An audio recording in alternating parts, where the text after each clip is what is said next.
কোটা সংস্কার দাবিতে ঢাকা বিশ্ববিদ্যালয়ে থাকা আন্দোলনকারীদের সঙ্গে পুলিশের দফায় দফায় সংঘর্ষ হয়েছে। বিকেলে ভিসি চত্বরে নিহতদের গায়েবানা জানাজা শেষে কফিন মিছিলে বাধা দেয় আইনশৃঙ্খলা বাহিনী।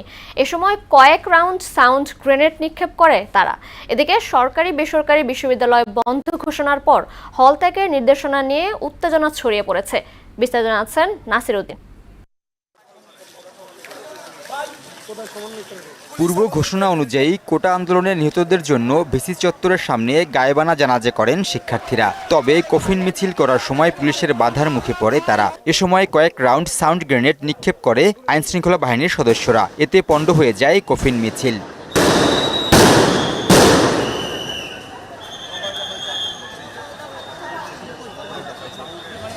এর আগে বেলা 12টার পরপরই রাজু ভাস্কর্যের সামনে অবস্থান নেওয়ার চেষ্টা করে আন্দোলনকারীরা, তবে পুলিশ সরিয়ে দেয়। সেখান থেকে ভিসি চত্বরে অবস্থান নেন তারা।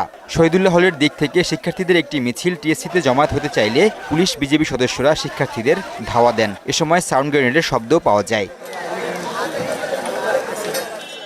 ঢাকা বিশ্ববিদ্যালয় ক্যাম্পাস থেকে পুলিশের অপসারণ দাবি করেন আন্দোলনকারীরা।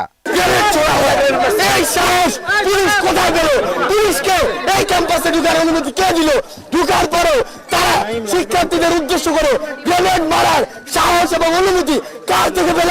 এই জবাব পুলিশকে দিতে হবে। সকল পুলিশ সহ আইন শৃঙ্খলা বাহিনীকে অপসারণ করতে হবে। আমাদের ক্যাম্পাসে আমরা কোনো পুলিশের কোনো সন্ত্রাসীদের উপস্থিতি চাই না। আন্দোলনের নিহতদের স্মরণে গায়েবানা জানাজা হয় জগন্নাথ বিশ্ববিদ্যালয়েও। সেখানে হল ত্যাগের ঘোষণার পর প্রভোস্টকে অবরুদ্ধ করেন শিক্ষার্থীরা। তবে পরবর্তীতে পরিস্থিতি শান্ত হয়।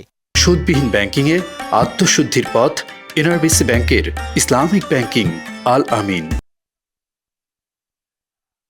এদিকে নিহতদের স্মরণে বাইতুল মোকাররমের সামনে গায়েবানা জানাজা পড়ে বিএনপি। সেখানে পুলিশের সঙ্গে দলটির নেতাকর্মীদের ধাওয়া পাল্টা ধাওয়ার ঘটনা ঘটে।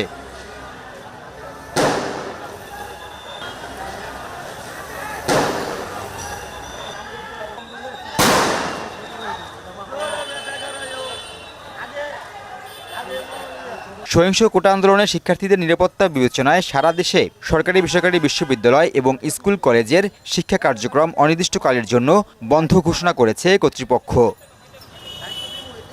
নাসির উদ্দিন, মোহনা সংবাদ, ঢাকা।